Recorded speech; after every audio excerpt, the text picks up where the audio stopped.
Who was Boethius?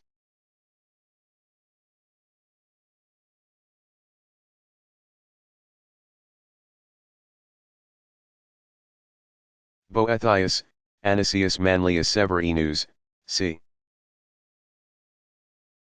480 c. 525, was the most famous Christian Neoplatonist in the West. He wrote extensively on the Trinity and produced many influential translations of commentaries on Aristotle, as well as works on education, science, and philosophy. His focus on logic later became a preoccupation with methods of thought among scholastic philosophers. In his commentary on Porphyry, 233-309, Boethius set up the problem of universals. Based on conflicts between the ideas of Plato and Aristotle, which was to preoccupy scholastic thinkers between 1000 and 1150.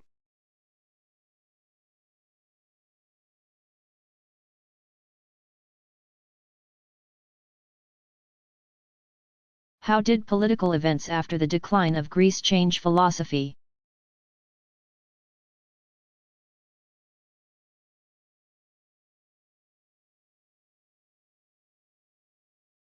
The death of Alexander the Great, 356-323 b. CE, marked the end of the classical period in Greek philosophy. The Greek cities were unable to unify after great losses in the Peloponnesian War.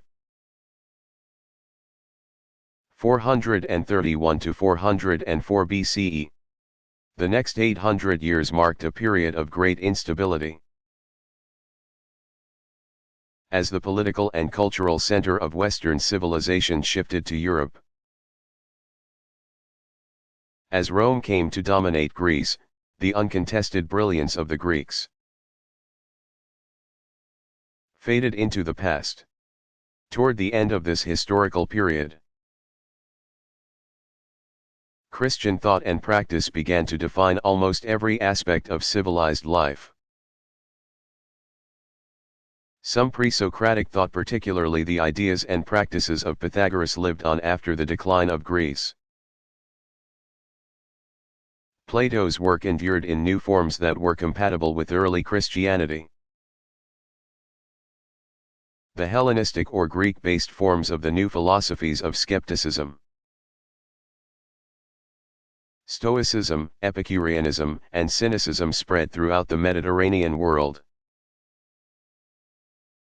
There was little awareness of Aristotle's work at the time, although empiricism was easily accepted.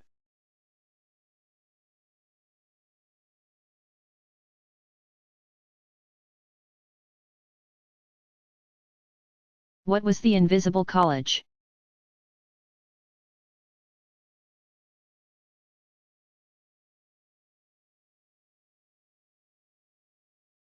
In 1645 Robert Boyle, 1627-1691, and other younger scientists met weekly over lunch to discuss current scientific news about research in England and Europe. They called themselves the Invisible College. They discussed the Copernican theory, William Harvey's evidence for the closed circulation of blood, barometric experiments with mercury, and studies of magnetism. After England's King Charles I was beheaded, this group, and their friends, who had academic posts at Oxford, organized the Philosophical Society of Oxford. Following a lecture on astronomy at Gresham College by Christopher Wren, 1632-1723, in 1660. Plans were made to found a college for providing physio-mathematical learning. Charles II approved their plans within a week. There were 115 original members. One-third were scientists, and the first president was Lord Brunnecker, the leading mathematician of the day. This was the Royal Society of London for the Improvement of Natural Knowledge. It was presented with a silver mace by King Charles II at its inaugural meeting on July 15, 1662. It exists to this day as an independent academy for scientific knowledge in the United Kingdom.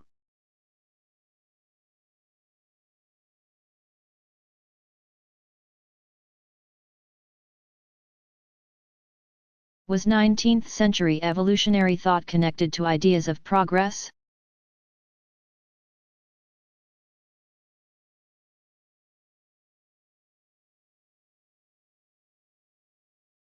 Not directly, because evolution was an external force, whereas progress depended on individual human effort. But the two notions were frequently associated, as in the ideas of American industrialist Andrew Carnegie. In general, notions of progress formed both ideals and practical motivations. Society as a whole was believed to be progressing, and individuals were motivated to advance in life by becoming materially prosperous. The prosperity of society was largely believed to be a matter of technology. The 19th century was the first full-fledged machine age, and it saw the inventions and wide use of the cotton gin, locomotive, telegraph, and electric lights, to name just a few.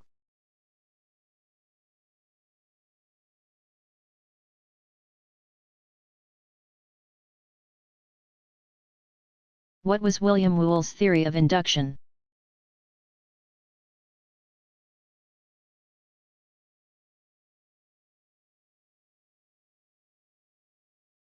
In his philosophy of the inductive sciences, founded upon their history. 1840, revised, 1847, expanded, 1858, Whewell focused on discoverer's induction as used to construct phenomenal laws or generalizations, and causal laws, or explanations.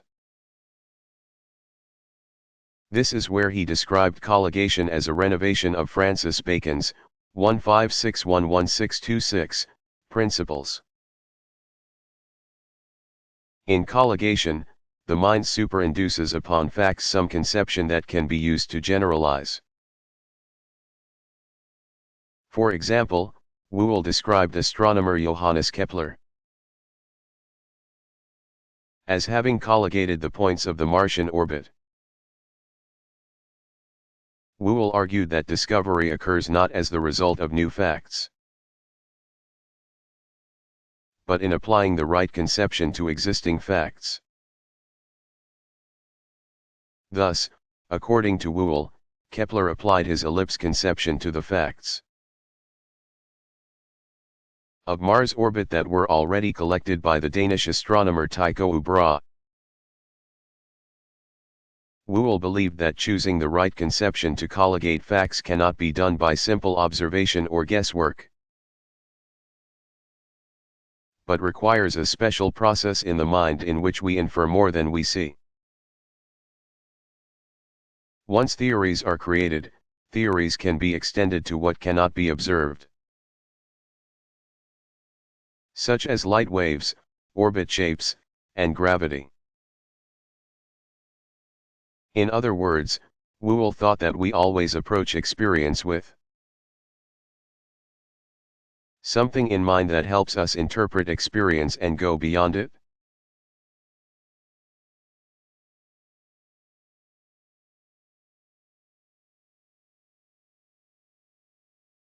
When discussing religious belief, which did Montaigne consider to be more important, reason or faith?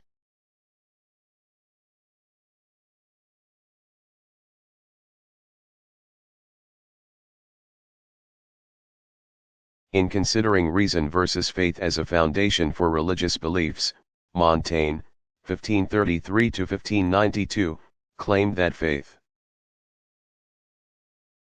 simple belief, was the best course, because all reasoning can be shown to be unsound. Philosophical views had been in conflict since the ancients, so only Pyrrhonic skepticism, with its prescribed suspension of judgment, was acceptable. There was no certainty even in the knowledge of the new sciences. Since the experts disagreed and scientific knowledge was subject to change.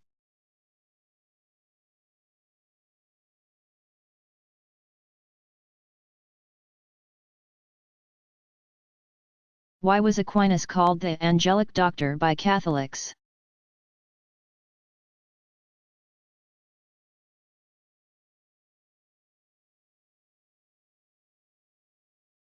Thomas Aquinas, 1224 to 1274, was called the angelic doctor because he believed there were beings with intellectual powers and abilities greater than those of humans. They existed on the highest level of the universe and were purely spiritual. Although finite, they were angels.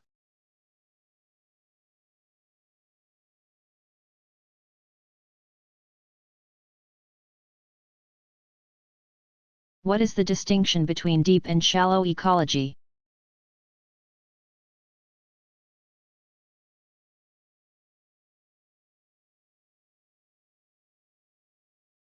According to Arnnes, 1912, shallow ecology is concern of affluent Westerners for their own clean air and water,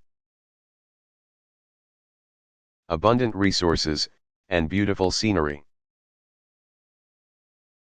Deep ecology, by contrast, is based on biospheric egalitarianism, or the inherent value to all natural beings of their own existence, shared equally by them all. Nice envisioned the world as a total field or biospherical net in which individual organisms are related to the whole of their environments. As individuals, human beings, for example, are mere knots in the net and ought to forego some of their preoccupation with their own individual existence and selfish interests.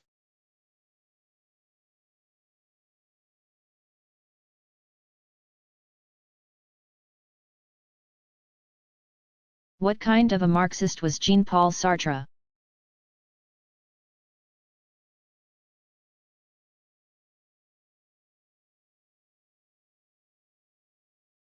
In his introduction to the Critique of Dialectical Reason, 1960, Sartre first claimed that his own existentialist philosophy was merely an addendum to Marxism as an historical process. But when he went on to explain what he meant, he said that the success of Marxist liberation for the oppressed would be necessary for the freedom he had described to be accessible to everyone. In other words, he saw the goal of Marxism as the realization of the very freedom he had described. In one sense, this contradicted his description of freedom as a universal human condition. But in another sense, Sartre believed that the oppressed have the power, based on their individual freedom, to unite and cooperate for collective liberation. So, although he embraced Marxism, he did not embrace its premise of determinism that the individual's consciousness is the result of the political and economic factors forming his or her social class.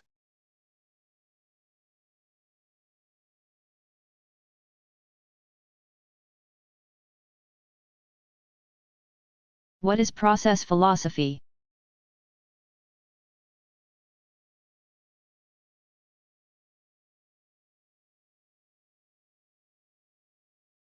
Process philosophy was an early 20th century system of thought that was strongly influenced by Albert Einstein's theory of relativity and other scientific ideas, such as the wave theory of light and subatomic physics. The fundamental metaphysical premise of process philosophy is that the basic unit of existence is not a stable thing, such as an atom, but events or change over time. The two most prominent process philosophers were Alfred North Whitehead, 1861 to 1947, and Charles Hartshorne, 1897 to 2000.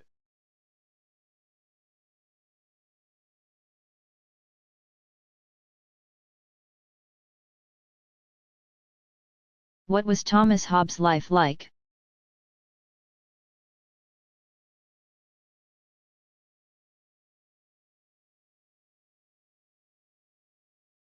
Hobbes' father was the vicar of Westport, but he had to leave for London after his involvement in a brawl outside his church. Thomas's uncle, the alderman of Malmesbury, financed his education.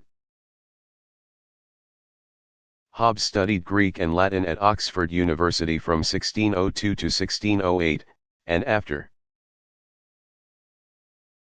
graduating he took the position of tutor to Lord Cavendish's oldest son, William. Lord Cavendish, Earl of Devonshire, was to become Hobbes' main patron throughout his working career. With William, he travelled to Europe in 1610, when Johannes Kepler first published his system of the elliptical shape of planetary orbits, and Galileo Galilei was reporting his observations with telescopes. Hobbes met English statesman, scientist, and philosopher Francis Bacon after he returned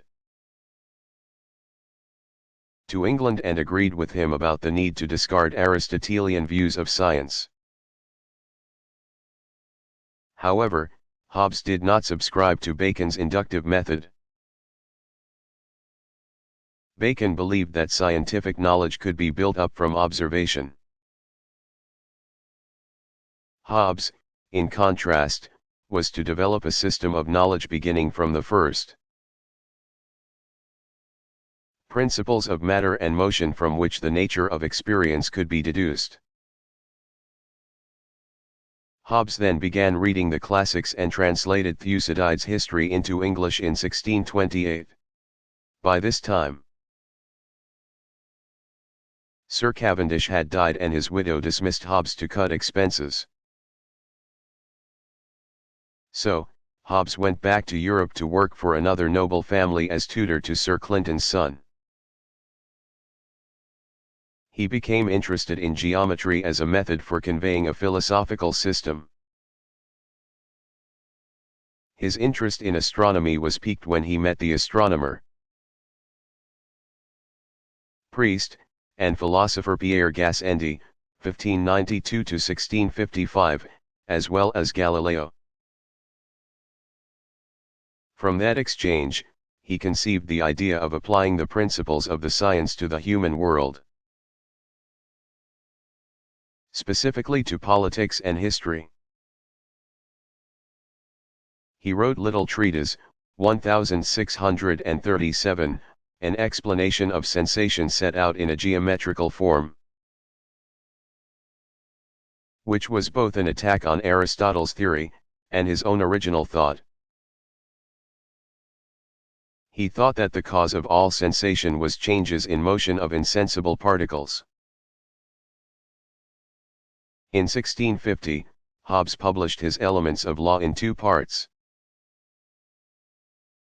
The psychological treatise Human Nature and De Corpore Politico, which defended unified government. This began a period when Hobbes' life was in danger as politics shifted. Because he was suspected of atheism on account of his materialism and was disliked because of his own dislike of Catholics. Overall, his defense of a strong monarchy set Parliament against him. Meanwhile, he was briefly the mathematical tutor to Charles II. Before he became king, and he published his magnum opus, Leviathan, 1651. Between 1645 and 1663. Hobbes became involved in several protracted and bitter controversies with other thinkers. He disputed the question of free will with John Bramwell, Bishop of Derry. Two Oxford dons were angry with him, John Wallis, a professor of geometry, was scathing about Hobbes' attempts to square the circle. This was the problem dating from antiquity of devising a method for constructing a square with an area equal to the area of any given circle. Seth Ward, professor of astronomy, was opposed to Hobbes' entire philosophy.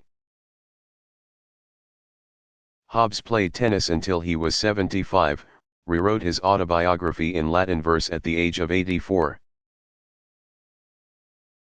And at 86 published translations of the Iliad and Odyssey in verse.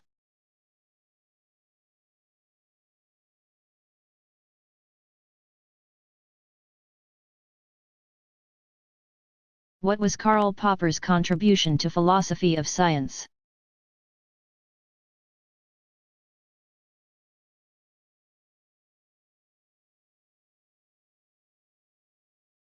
In his The Logic of Scientific Discovery, 1935, English translation, 1959. Popper, 1902–1994, attacked the logical positivist assumption that scientific hypotheses could be derived from experience and confirmed by it inductively. Popper claimed that hypotheses can never be completely confirmed because we can't know what the future will hold with certainty, or even with high probability. It requires an unspecifiably high number of positive instances to confirm a hypothesis and only one negative case to falsify or discredit it. Popper's theory of falsification was very well received by working scientists.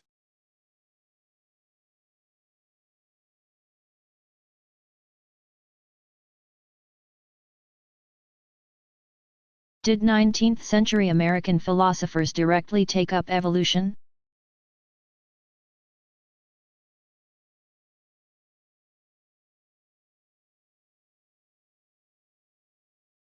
Yes. Both John Fiske, 1842–1901, and Chauncey Wright, 1830–1875. believed in the evolution of consciousness and human morality. Fiske was best known as an historian for his two-volume The American Revolution, 1891. Wright was an empiricist philosopher of science who opposed transcendentalism and was to be influential in subsequent pragmatist thought, although he himself published very little.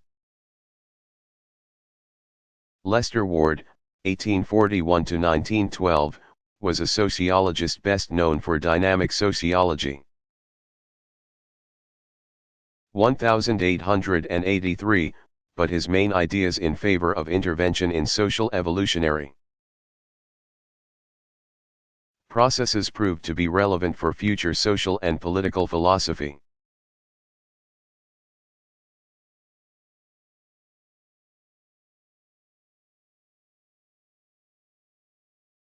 What was distinctive about Elizabeth Elstob?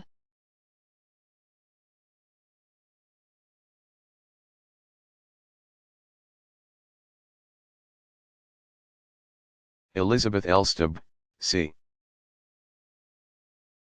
1683 – 1756, was the first professional scholar to compile an Anglo-Saxon grammar. In her introduction to an English-Saxon homily on the birthday of St. Gregory, 1709, she argued for the usefulness of educating women on the grounds that scholarly work itself was valuable.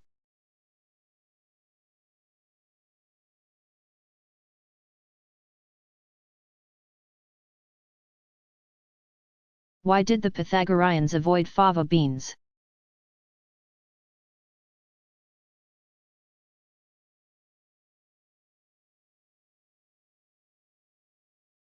Many reasons have been given for why the Pythagoreans avoided fava beans.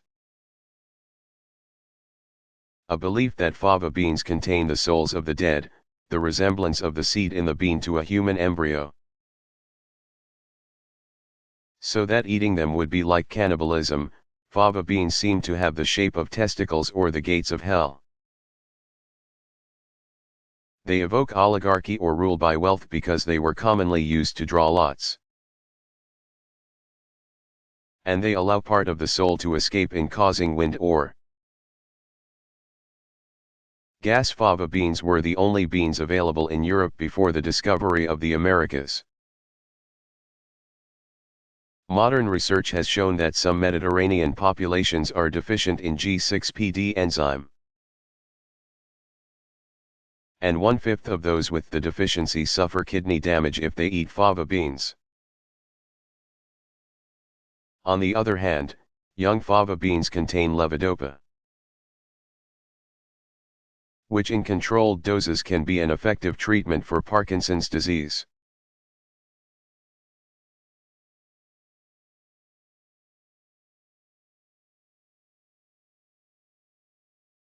What was in Saint Isidore's encyclopedia?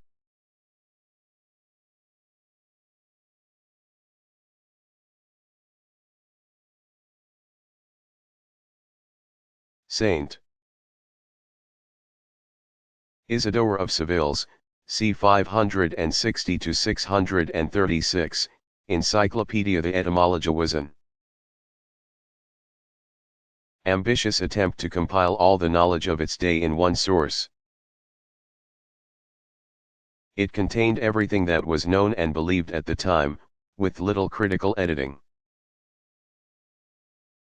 For example, under A was an entry on the atomic theory, but there was also an entry on the mythical antipodes,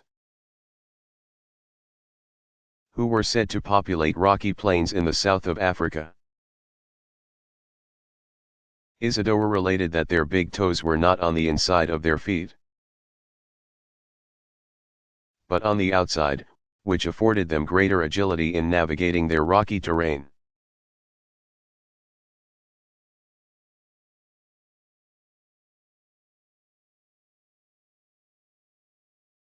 More's common sense philosophy?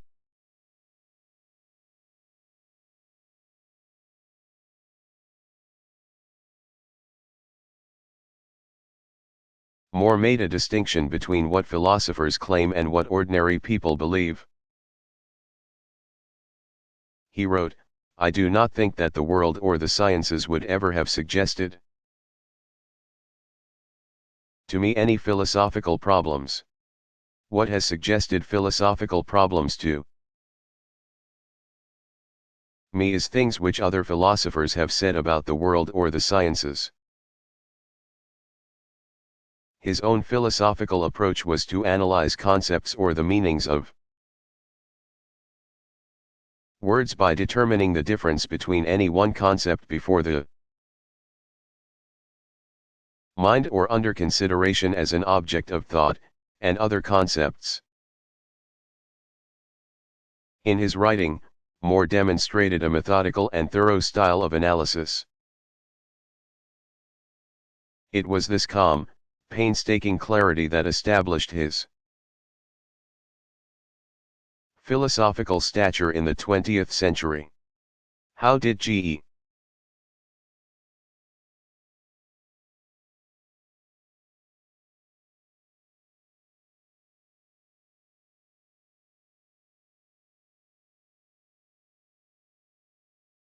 Which of these new philosophies are fads and which will last?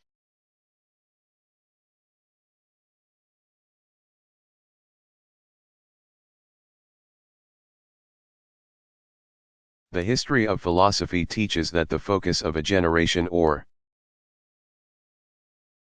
two can slip into obscurity as new methods and subjects catch attention. So it is impossible to predict which philosophers and books will be read 150 or even 20 years from now. In one way or another, the ideas and writers considered in this chapter signal the end of philosophy via its dissolution into literature, cultural criticism, or empirical science. But philosophy has endured for over 2,000 years, so news of its death may be premature at this point. It also remains to be seen whether these new strains of thought will themselves become entrenched in ways that are distinctly philosophical according to the old tradition, or whether the old tradition will just sail on grandly, oblivious of current distractions.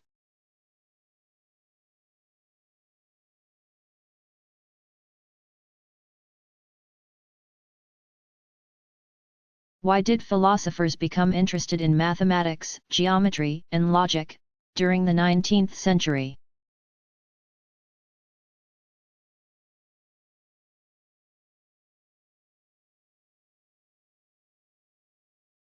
Philosophers have always been interested in these subjects. But in the 19th century there were even more innovations in science and technology than before. Changes in the world had an invigorating effect on higher learning, and philosophers took an interest in new research in the sciences and mathematics. Logic had been a philosophical subject since Aristotle, so new forms of logic were of interest to many philosophers who were not logicians.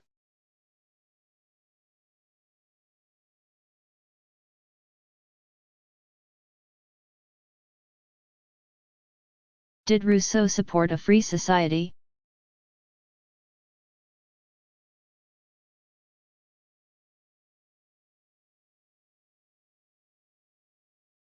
Not exactly. Like Thomas Hobbes, 1588 to 1679, he held that structure and government authority are necessary to safeguard individual freedoms. Once they have entered into the social contract, citizens retain sovereignty. But the general will, or what is good for the community, is enacted by legislators into laws. This general will, or communal good, may at times be opposed to what is simply good for the majority. Rousseau's proposal for the ideal society was thus focused on the end or goal of that society. He thought that direct democracy was usually the best means for achieving that end in small societies. But in larger societies representative democracy, or even monarchy, would be more appropriate. Rousseau also advocated some form of state religion that would be binding on all citizens and require their participation for the sake of social coherence and stability.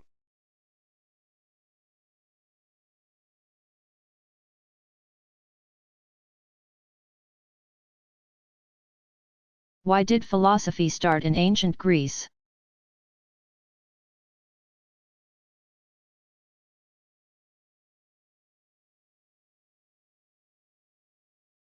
The ancient Greeks had a broad democratic cultural tradition that encouraged individual independence of mind. The questioning of authority, and disagreement among peers.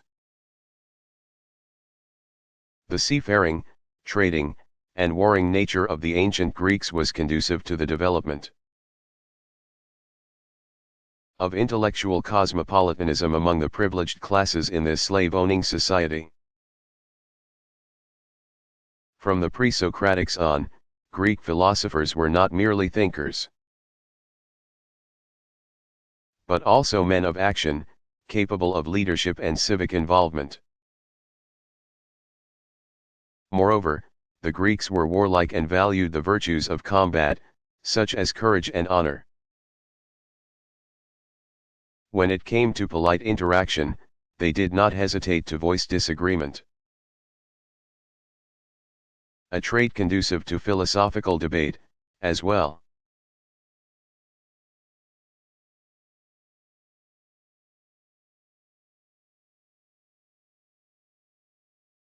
Isn't philosophy just a dry subject?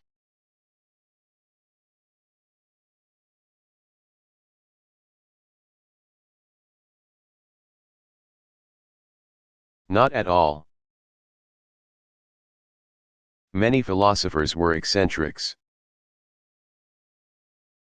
And the history of philosophy is chock full of bizarre incidents and unusual trivia.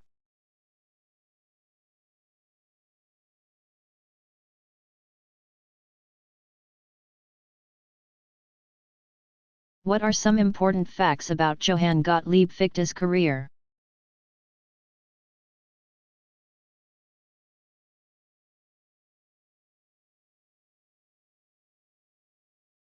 Fichte was appointed professor of philosophy at the University of Jena in 1794, where he extended his Kantian idea of duty to criticize the drunkenness, lewdness, and brawling of the students. In 1795 he became an editor of the Philosophisches Journal, and in the preface to an article he was going to publish that had been written by a friend of his, he wrote that God was the moral order of the universe. There were complaints that this was an atheistic view, and so the governments of Saxony and other German states suppressed the Philosophisches Journal and demanded that Fichte be kicked out of Jena. Fichte defended himself in writing and then threatened to resign his university position. The Jena University authorities interpreted his threat as an offer, which they immediately accepted, so he lost his position there. Much later, in 1810, he became the first professor of philosophy at the University of Berlin. Fichte's independent philosophy was first stated in Foundation of the Science of Knowledge, 1794, and popularized in The Vocation of Man, 1800. In 1796 he wrote Foundations of Natural Right, which was his treatment of natural law. In 1808 he gave a series of speeches to the German nation in French-occupied Berlin, published as Addresses to the German Nation in 1922. In those talks, Fichte supported resistance against French dictator Napoleon Bonaparte,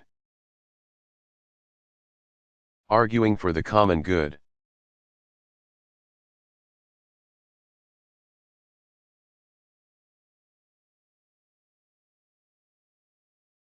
Did Sigmund Freud analyze himself?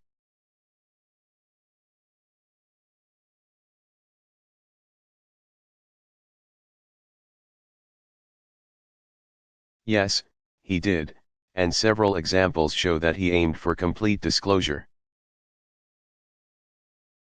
On his own Oedipus complex, he wrote, "A friend, I have found, in my own case too. The phenomenon of being in love with my mother and jealous of my father, and I now consider it a universal event in early childhood. Even if not so early as in children who have been made hysterical." He was also just as willing to analyze literary characters and authorship. Thus, he famously wrote about Shakespeare's Hamlet. "Fleetingly the thought passed through my head that the same thing might be at the bottom of Hamlet as well. I am not thinking of Shakespeare's conscious intention, but believe, rather, That a real event stimulated the poet to his representation, in that his unconscious understood the unconscious of his hero. Freud also collected his own memory lapses, slips of the tongue, and dreams for analysis. In the 1936 article A Disturbance of Memory on the Acropolis, he explained why he felt doubtful and uneasy when he visited the Acropolis in Greece in 1904, it must be that a sense of guilt was attached to the satisfaction in having gone such a long way. There was something about it that was wrong, that from earliest times had been forbidden. It was something to do with a child's criticism of his father, with the undervaluation which took the place of the overvaluation of earlier childhood. It seems as though the essence of success was to have got further than one's father, and as though to excel one's father was still something forbidden. Freud's father had been too poor to make such a trip, and not educated enough to have been interested in the Acropolis.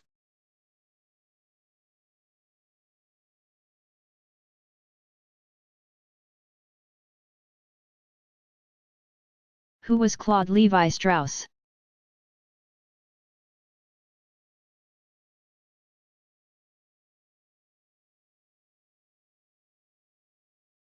Claude Lévi-Strauss, 1908, is a French social anthropologist, who is best known for The Elementary Structures of Kinship, 1949, and The Savage Mind, 1962. He applied Saussurian ideas of the system of language to social structures, analyzing human relations and systems of exchange, particularly in kinship relations.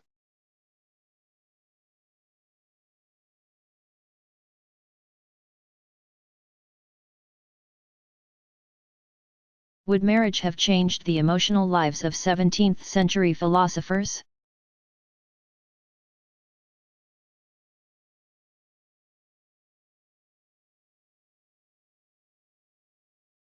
The answer is not clear. In the 17th century, primogeniture, or leaving the entire inheritance of a father to his oldest son, was the norm. About 1/4 of younger sons in the middle classes did not marry because they could not afford to set up households or find brides with substantial dowries. Child mortality was between 30 and 50% of all live births. And after 20 years of marriage it was highly unlikely that both spouses would still be alive. These statistics rendered family relationships more dependent on roles than on individual emotional attachments based on distinct personalities.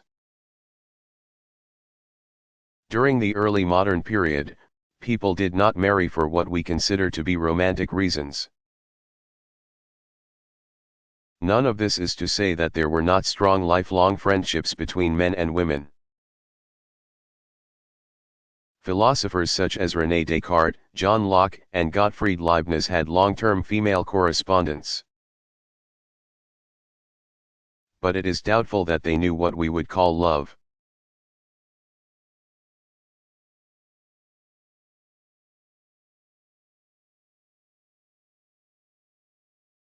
Who was Galileo?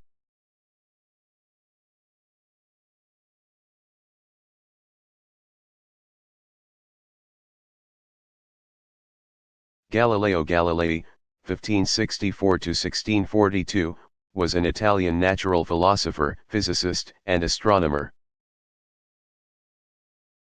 He defended the Copernican system in dialogue concerning the two chief world systems, which included a series of arguments against Aristotelian astronomy. Most strikingly, he argued that the heavens and earth had the same kind of motion and that it was not necessary to postulate a teleological or goal-driven system for celestial movement. That is, it was not necessary to claim, as Aristotle had done, that the movement of the heavenly bodies was caused by what they were striving for.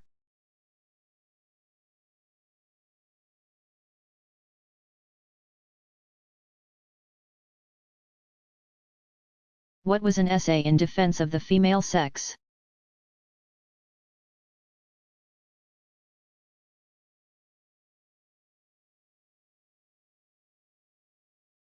In an essay in defense of the female sex, the usurpation of man, and the tyranny of custom. Here in England, especially, 1696, marriage was directly attacked. John Locke's, 1632–1704, empiricist epistemology was put to use. In a search for social causes of the inequality between the sexes, the writer did not argue that women were as good as men, claiming that they were actually better on account of their intellectual superiority, which resulted from differences in nature.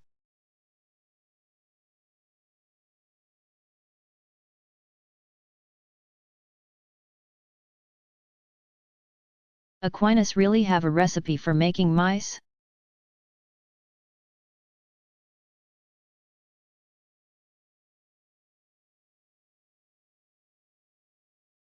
Like many of his contemporaries, Thomas Aquinas, 1224–1274, believed in the spontaneous generation of insects and vermin. The doctrine of spontaneous generation held that life could literally just appear, without the prior presence of parent organisms. This biological mythology went back to Aristotle and is in fact strangely empirical, if you think about it.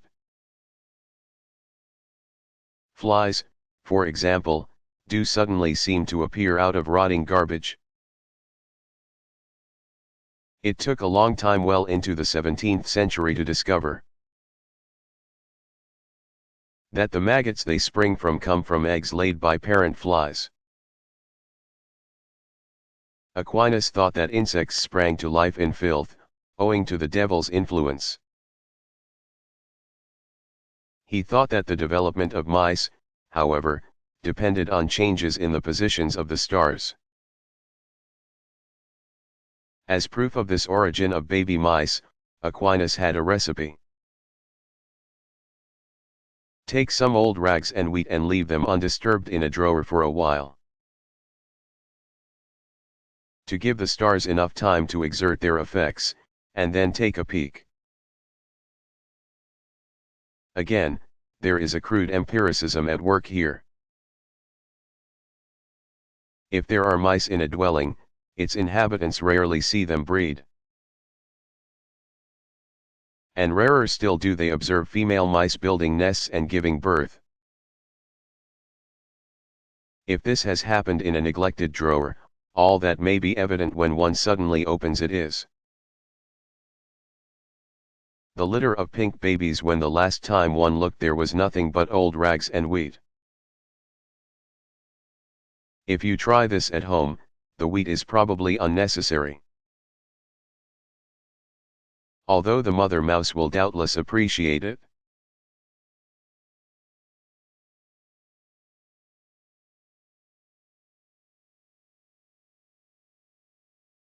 What were Martin Heidegger's views on death?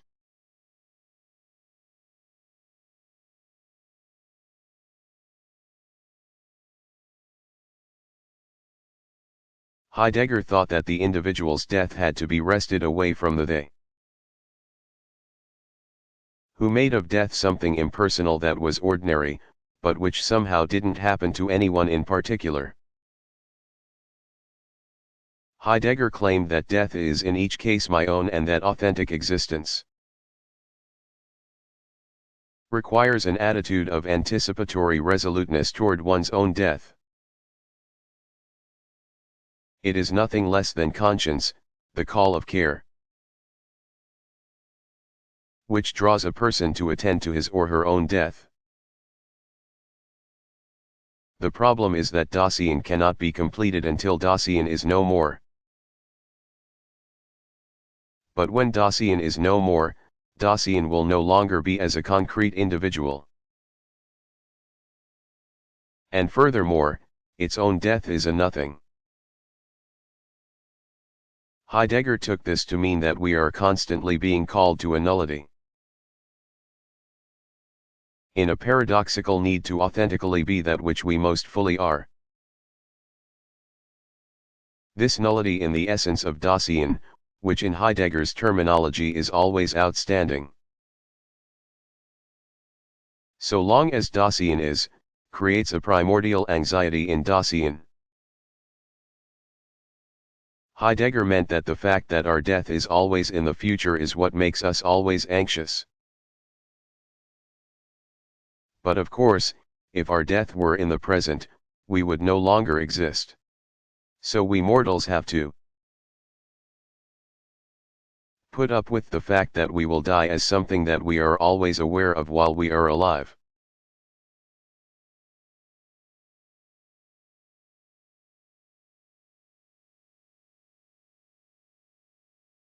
Who was Paracelsus?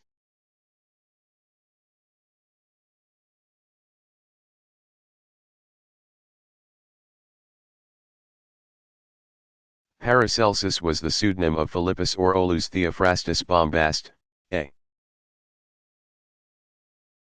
Bombastus, von Hohenheim, 1493–1541.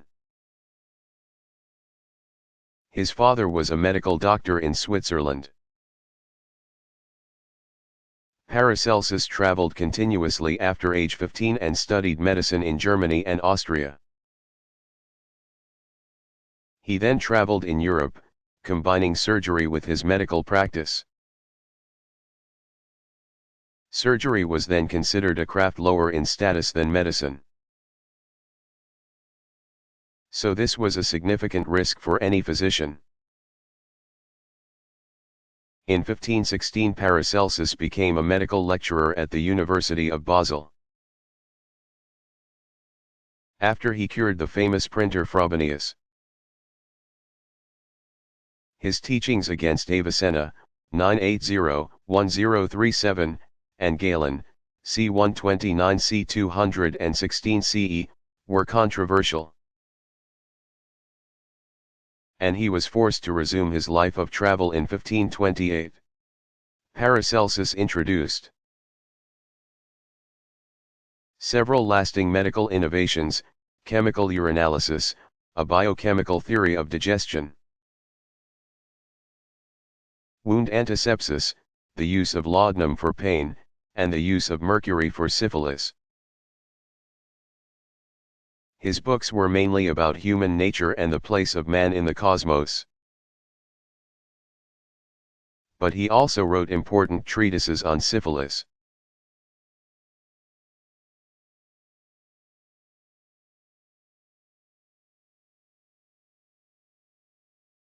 How was Plotinus' system of thought expressed in the Enneads?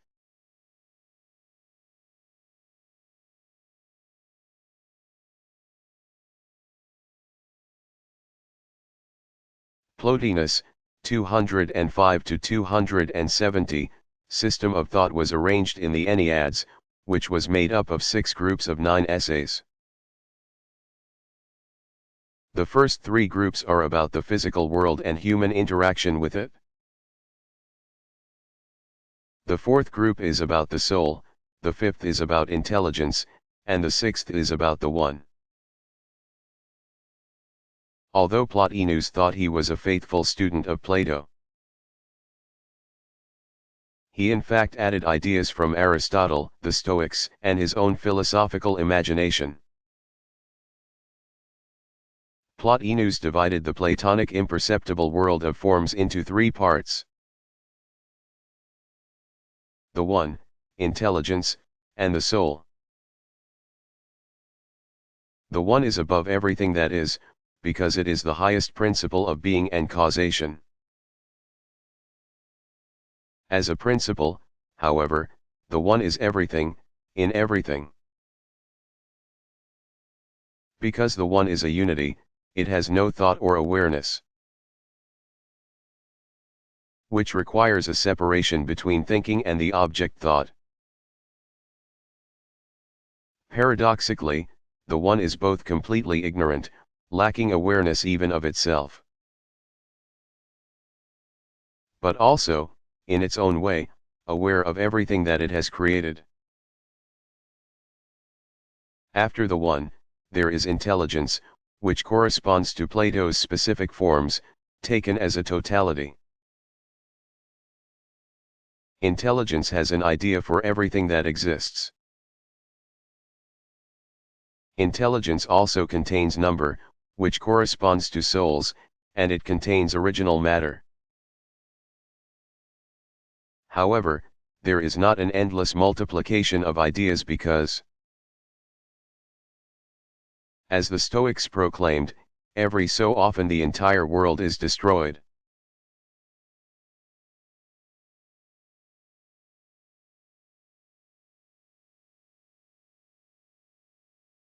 Why was John Stuart Mill important?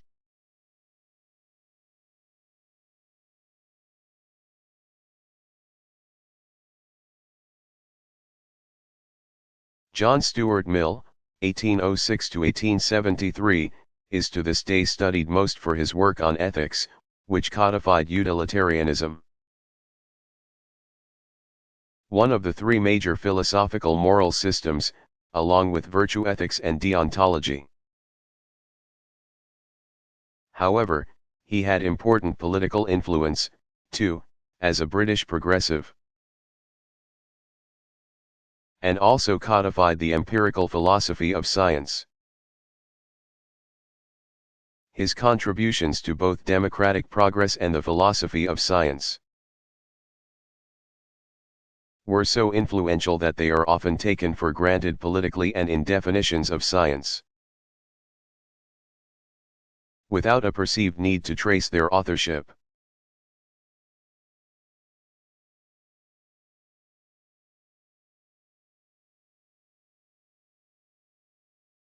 What did philosophers after Parmenides assert about the nature of appearance?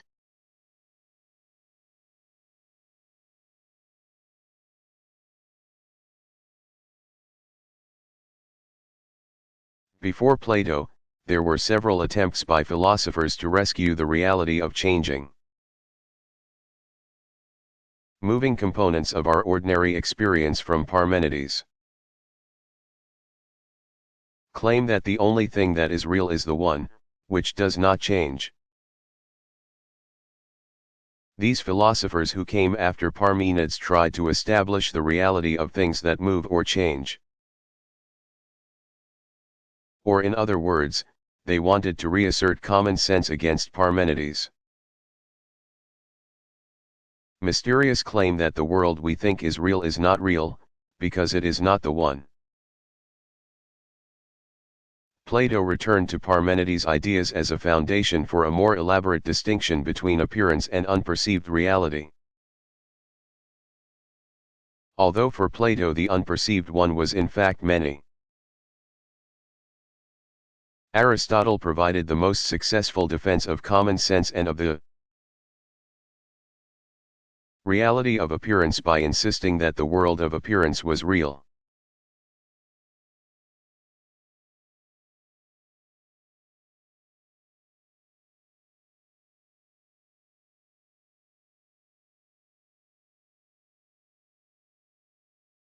What was Francis Bacon's New Atlantis about?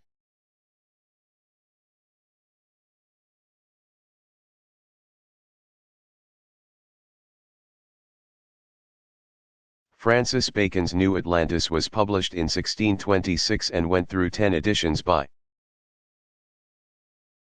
1670. In it was described the House of Solomon, a research institute with laboratories for experimentation and observation in the natural sciences to include heat, light, cold, medicine, minerals, weather, crafts, astronomy, animals, and agriculture. There would be a staff of 36 fellows and their assistants, who would set out to make discoveries. Resident scholars would read written works on past discoveries. 3 interpreters of nature would assess all of this information to construct axioms and principles.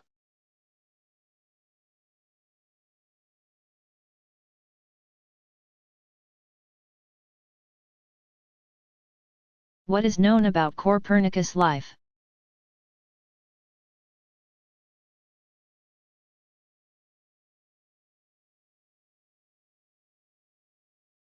Nicolaus Copernicus, 1473 to 1543, also spelled Mikolaj Kopernik, was born in Turin, Prussia, in what is now Poland. He was educated in liberal arts, canon law, and medicine at the universities in Krakow, Poland, and Bologna and Padua, Italy. He received a doctorate in canon law from the University of Ferrara when he was 30. His uncle, the Bishop of Ermland, got him the post as canon of the Cathedral of Frauenburg in 1497. And he also served as physician to his uncle. Copernicus' job as canon involved diplomatic work and administration of church estates. He knew Greek and translated Byzantine poetry into Latin. He was knowledgeable about economics and developed interests in astronomy and mathematics. He became known for his astronomical observations and calculations. And in 1514 Pope Leo X asked him to help reform the calendar. Copernicus refused because he did not think enough was known about the motions of the sun and moon. Although he is widely reported to have contributed to calendar reform, nonetheless, Copernicus began developing his theories in 1512 and presented a short description of his system. Commentaria Lues, to a small group of friends. His major work, De Revolutionibus Orbium Coelestium Libri 4, 1543, was published in the same year he died. At the time of his death, he also left a treatise on monetary reform. Monetae Kudendi Ratio, for the Prussian provinces of Poland. First printed in 1816, but written in 1526, this work advocated a uniform coinage. Preservation of the quality of the coin, and a charge to the nobility for minting the coin. Copernicus anticipated Gresham's law, which states that debased money drives good money out of circulation.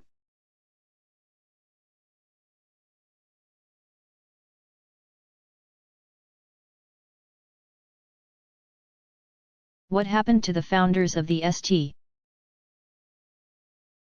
Louis Philosophical Society?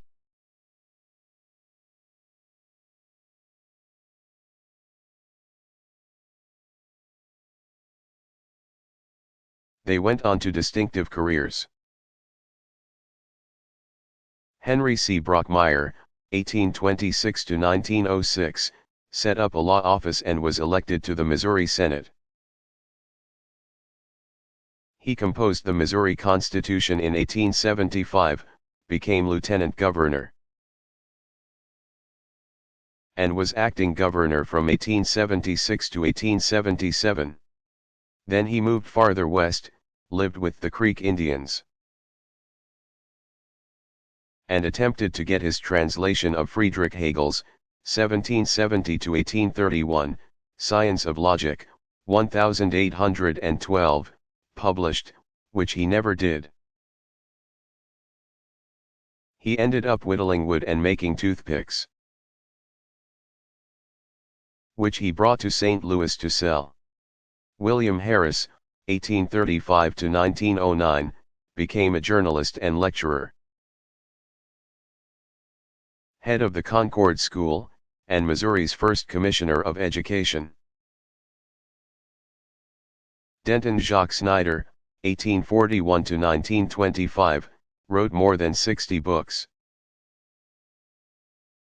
including the intellectual history of the St. Louis Hegelians. He taught from kindergarten to college level at the Communal University of Chicago, and set forth his Snyderian psychology in 10 volumes. Snyder's most famous work is the St. Louis movement in philosophy, literature, education, psychology, 1920. Thomas Davidson, 1840 to 1900, who was another early member of the St. Louis Society, founded the Breadwinners College in New York City and a summer school in Glenmore, New York, where he later lived.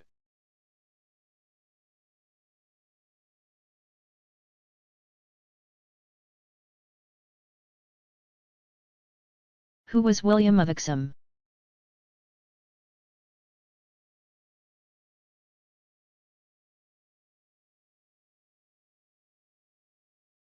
William of Ixom, c. 1280 c. 1349, known as the More Than Subtle Doctor, was a Franciscan monk. He studied theology at Oxford and developed a strong expertise in logic, which may have led to his foundational empirical insights. Empiricism, as a doctrine independent of theology, was not widely accepted by medieval scholastic philosophers, so neither was the principle that came to be known as Ixom's razor. Plurality is not to be assumed without necessity. In its modern form in science, Ixom's razor is a rule for parsimony and simplicity in the construction of theories, and against commitment to more entities than are strictly necessary for the explanation of data or observations. Ixom's empiricism also applied to universals, and he rejected all claims to their reality.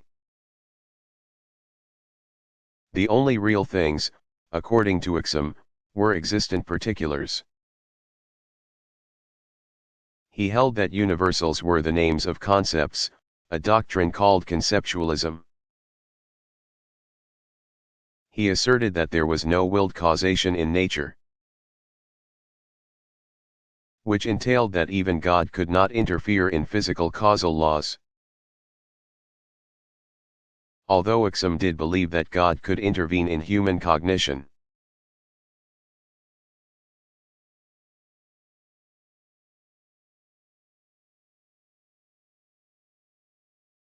Did Galileo contribute more than a defense of Copernicus to science and philosophy?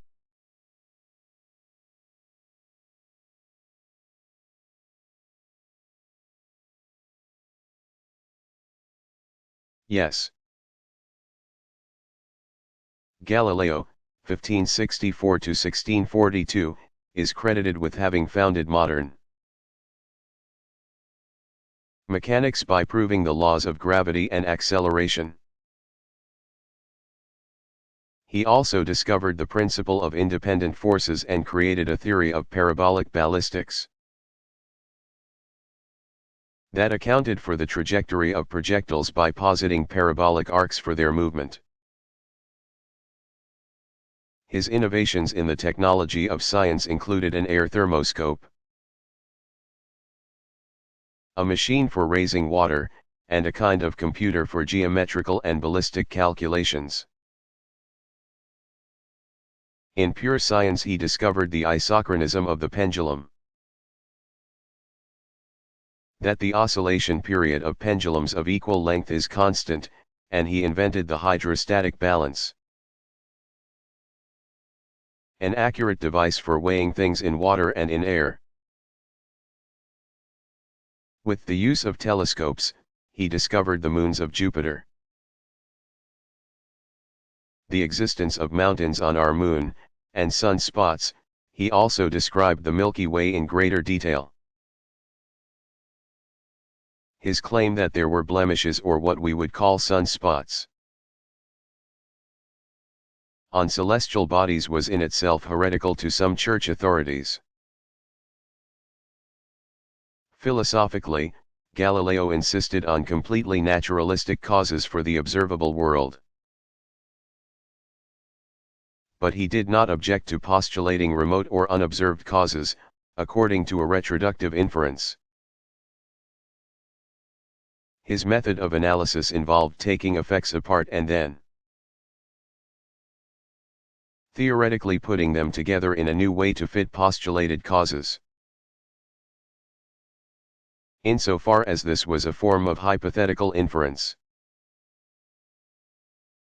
it is surprising that Galileo was unwilling to appease the Church by calling the Copernican system merely hypothetical. Galileo further angered church officials, while supporting scientific researchers, with his claim that biblical accounts should not be taken literally by educated people.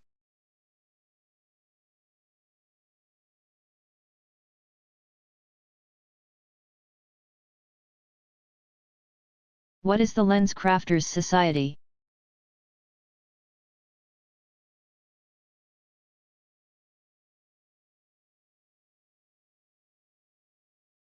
While the members of the American Philosophical Association, APA, in the 20th and early 21st centuries have been,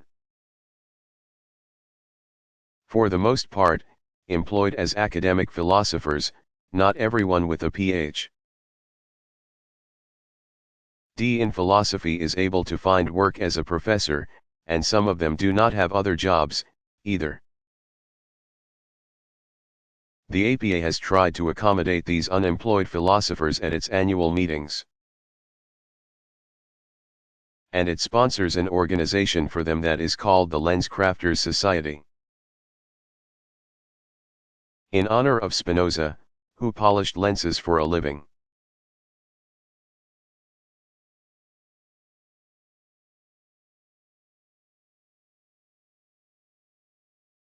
How did Henri Bergson relate real time to free will?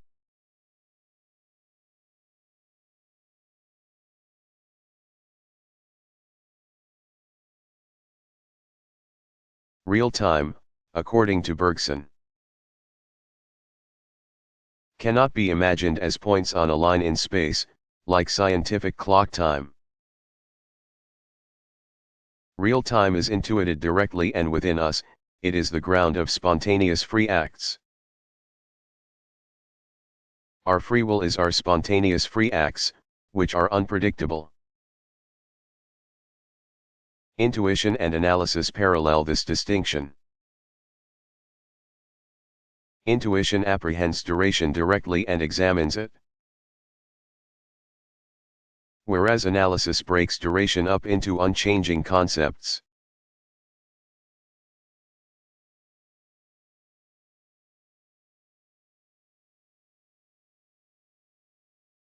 Who was George Simmel?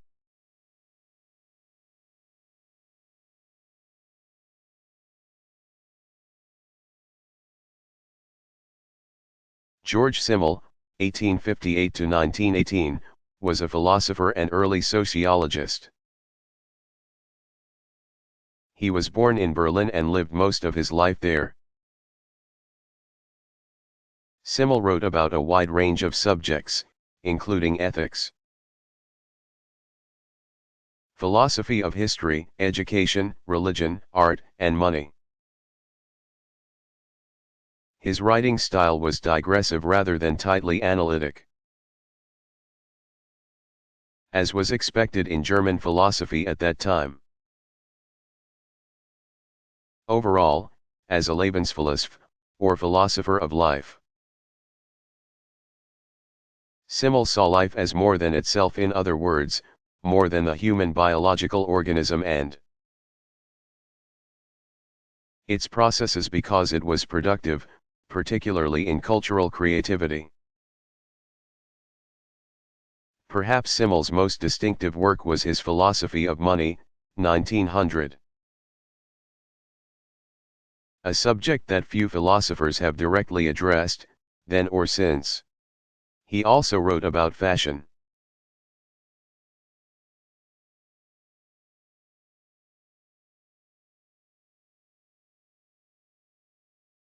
What is Socratic irony?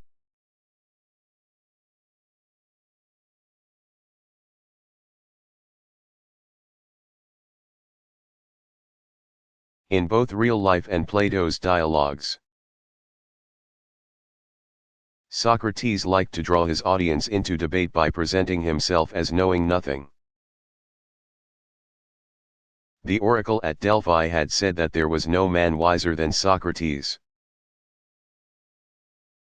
Although Socrates himself always said that he knew nothing. The fact that he knew nothing is said to have set him apart from everyone else. Socrates would begin a dialogue by flattering his interlocutors about their intelligence or virtue. If they were willing to converse with him, a process of careful questioning followed. From such interrogation it would emerge that the person he was talking to knew very little about the subject in which he was supposed to be an expert. In saying at the outset that he himself knew nothing, Socrates had nothing to lose. Whereas his interlocutors would either be personally humiliated or unmasked as hypocrites or charlatans.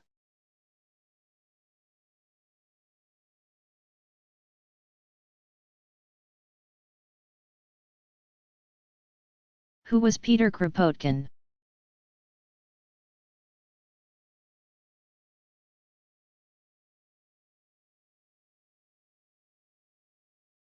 Peter Kropotkin, 1842–1921, was perhaps the mildest of all the Marxists and anarchists. He mainly sought to provide a scientific foundation for anarchist communism. By drawing on his own work in geology and his knowledge of Charles Darwin. He was a Russian prince, claimed to be descended from Rurik, who was said to have founded Russia. Some say Rurik was not an actual historical person. And even if he were, it would be hard to prove who his descendants were. Kropotkin also wrote the entry for anarchism in the famous 11th edition of the Encyclopaedia Britannica that was published in 19LL. This edition was mainly composed by the experts in leading fields of 19th century knowledge and is still highly regarded. All volumes of this edition are now available free online.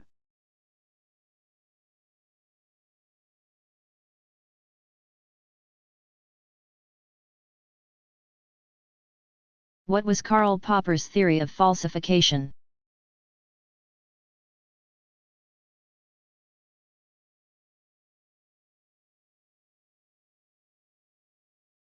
Popper, 1902–1994, did not think it mattered how hypotheses were inspired or arrived at. So induction was not necessary for their formation. In fact, he thought that the more bold and imaginative a hypothesis,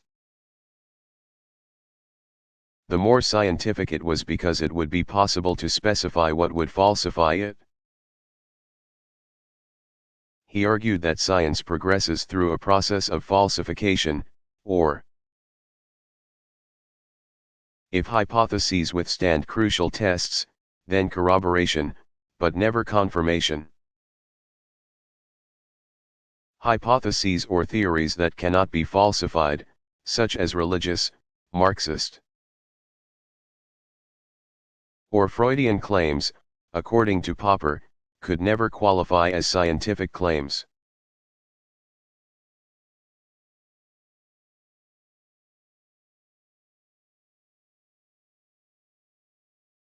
What was Bacon's influence?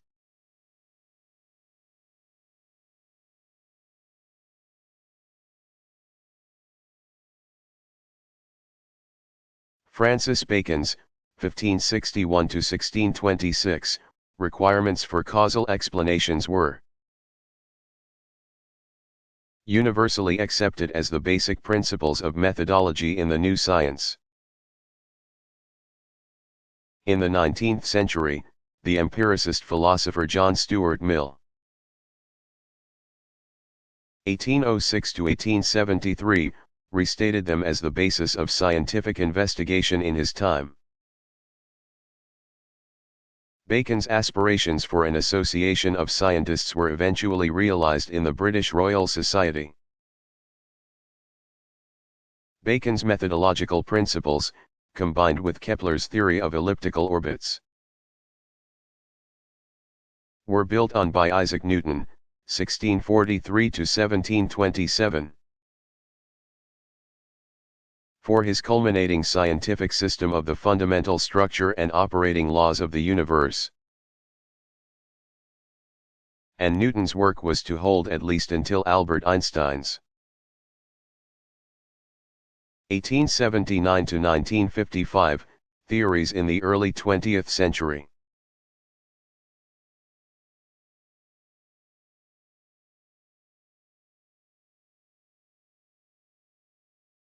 How were alchemists regarded by their peers?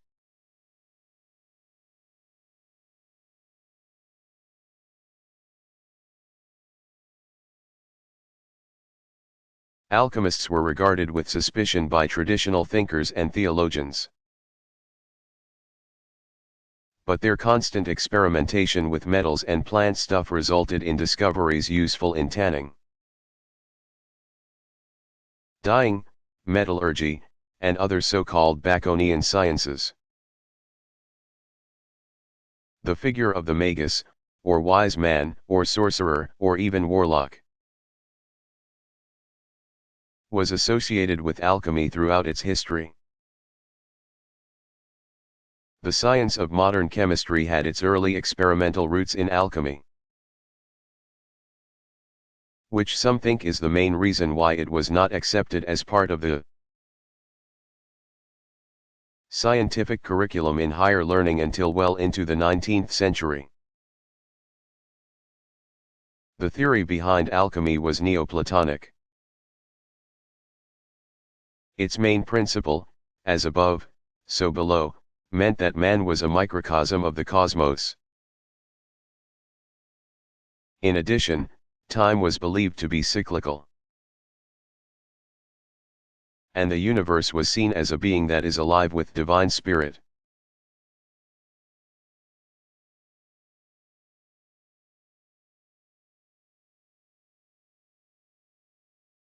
Why has there been a third wave in feminism?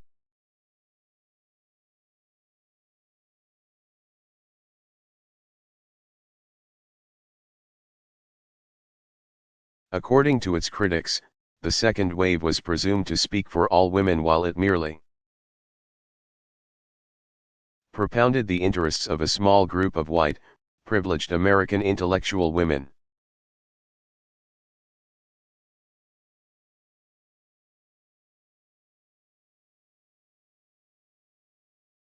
What is Aristotle's notion of the unmoved mover?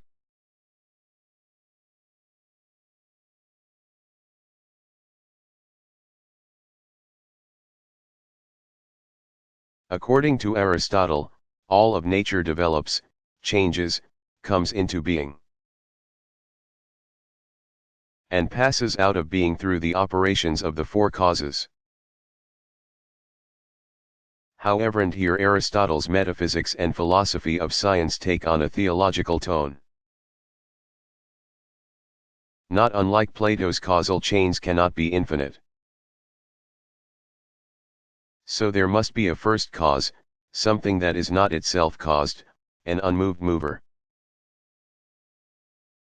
The unmoved mover that is the cause of everything cannot be an efficient, material, or even a formal cause, because all of those are contained in things that exist. The unmoved mover is the ultimate final cause, that to which everything is aiming. It is the greatest good and the purpose of life. And Aristotle tells us that it is nous or mind, and its essence is thought, which is always active. It thinks about itself, nous contemplating nous.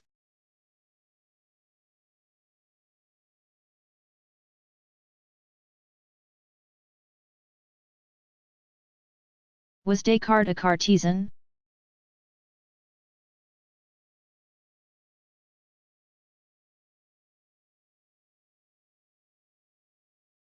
Yes, René Descartes was a Cartesian in the sense that he defended his views. But the answer is no, too. In that he did not literally mean that the human mind and the body were two separate things. He famously wrote in Meditation 2 in his Meditations on First Philosophy. 1641 I am not in my body like a pilot in a ship. His intention was to make an abstract distinction between the mind and the body. But because he did not give a satisfactory account of their interaction, Descartes is still stuck with the mind-body dualism of Cartesianism.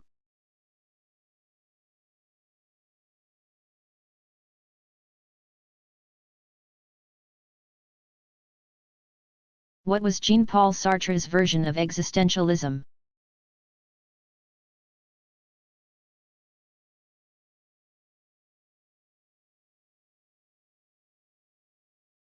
Sartre was an atheist. So he began with the premise that man is alone in the world and there is no higher power. There is no fixed human nature because man is the inventor of the very idea of nature, man makes himself. This ability to make oneself is accompanied by a responsibility for what one makes. And it leads to considerable anguish because one must choose what to be on one's own. The living human being is always in a situation of varying degrees of difficulty from which there is no escape. Others are also present in one's life, of course, and they have the same kind of freedoms you do, which renders cooperative and lastingly loving human relationships extremely difficult. One can never fully see the other as he or she is to himself or herself. Because others are in the same situation, the net effect is that hell is other people. Sartre's view of intimate relationships was bleak because the person desired always eludes being the object desired. The desired person can never fully become an object because he or she has their own freedom. To accept one's freedom and one's situation, or facticity, are both necessary in order to be in good faith. The person who lives in bad faith either denies his own freedom and responsibility or denies the reality of his situation. Everything is chosen, even emotions that carry one to extremes, or insanity. Even the most difficult situation, which one has not chosen, does not negate one's freedom. It is the individual who gives the situation the meaning it has for him or her as a difficult situation. With a gun to one's head, for instance, one still has the choice of whether or not to live.